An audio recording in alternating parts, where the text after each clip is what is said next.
China ends up being the leader of the socialist and progressive world. It's willy-nilly.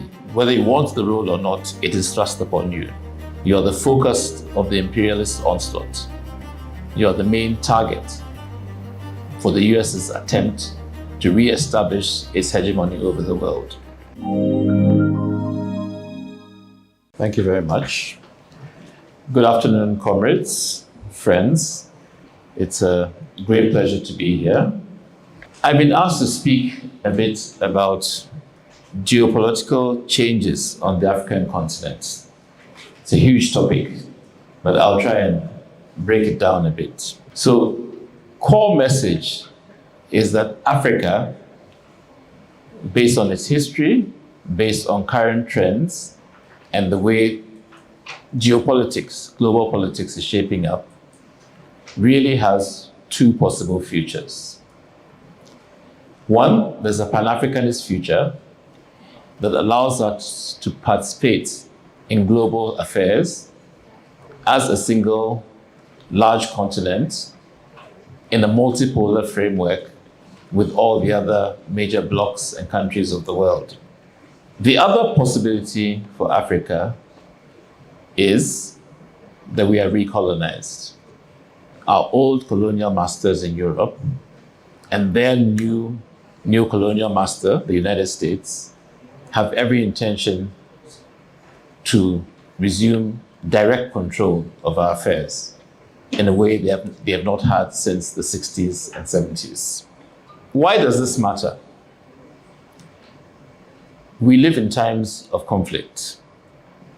There's a low-key global war underway between the progressive socialist forces of the world that want to establish a new alternative for organizing society.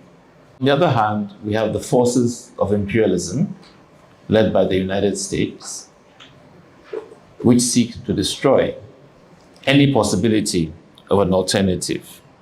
By the sheer facts of history and the logic of struggle, China ends up being the leader of the socialist and progressive world.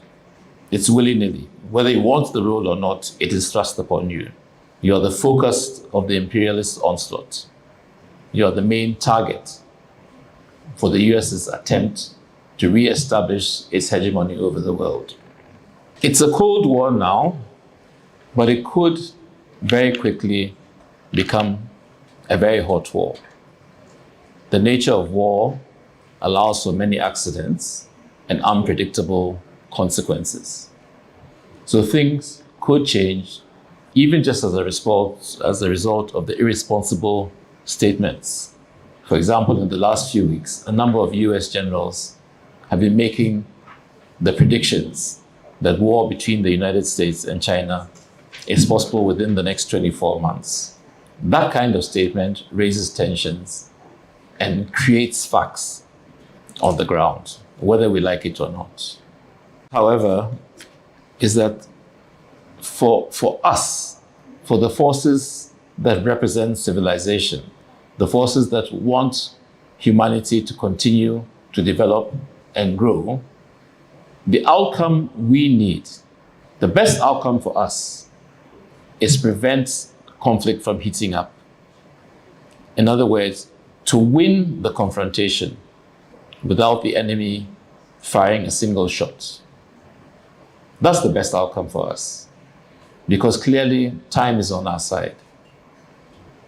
So we must be working to win the war by mobilizing society. That kind of deterrence requires alliances. It requires that China, Africa, Latin America, the rest of Asia, that we strengthen our alliances around things that we value, around cooperation, and make it clear to our opponents, imperialism, that they cannot prevail, they cannot frighten us into submission. I'm not saying that we don't also prepare for the alternative. We must prepare. The forces we fight against are crazy enough to do something silly. And we must learn to encircle imperialism and to establish the authority of the new world that is possible. So,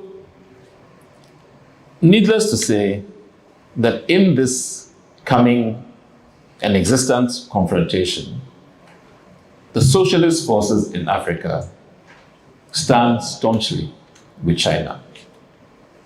We are absolutely clear that in this context, whatever other issues there are, China represents the survival of the human race and the growth of civilization. So, a large part of the reason that we are here is to communicate this and to try and turn the objective strategic alliance into a friendship, to get to know you, to allow you to know us, and to know the various forces that we represent, so that we can learn to work together better to save our planet. So Africa.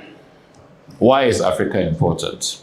By 2050, the projections are that Africa will have a population of 2.5 billion people by 2050. That's less than 30 years from now. Also by 2050, Africa will have a GDP of between 16 and maybe 20 trillion US dollars, compared to China, which will have 58 trillion, and the US, which by then will only have 25 trillion on the current course of economic development. Africa also has 60% of the world's uncultivated arable land. Now, in the context of the kind of nutrition crisis that the world faces, is a hugely significant fact. 60% of uncultivated arable land is in Africa. Africa also has 40% of the world's gold, 90% of all the chromium and platinum. We have the world's largest reserves of cobalt, diamonds, uranium, nickel, silver, and several other strategic and precious minerals. Africa also has, significantly in the context of the current and evolving conflict, 54 seats out of 198 in the United Nations Organization. Africa represents a quarter of the votes in the UN. Africa represents a very important bloc. I'm not suggesting that Africa has a monolithic vote, but the way Africans think about the rest of the world is important for how the world's various contexts and cooperation evolve. So, simply put, Africa's resources are critical for the development of humanity. But they are also critical for the logistics of conflicts. Either way, who Africa makes friends with, who Africa supports, who Africa is in solidarity with, is an important issue for the future of the world.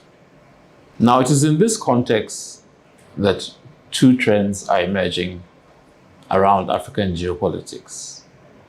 This is vastly oversimplified, I know, but just to get the point across.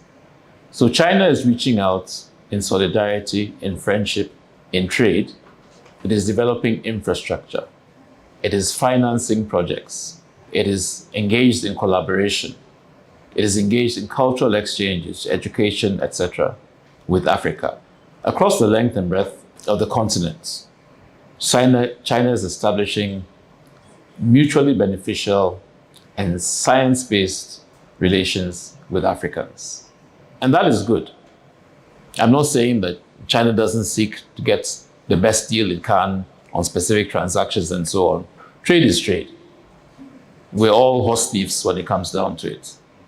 But trade is very different from colonial acquisitions and domination. Now, on the other hand, imperialism's, and particularly the US and Europe's response to the fact of Africa's potential wealth is very different. That seeks to dominate and to control Africa's future. And this is partly an objective in itself, to access these resources for the benefit of American capital, American transnational corporations, and so on. So this is the context in which African geopolitics is changing.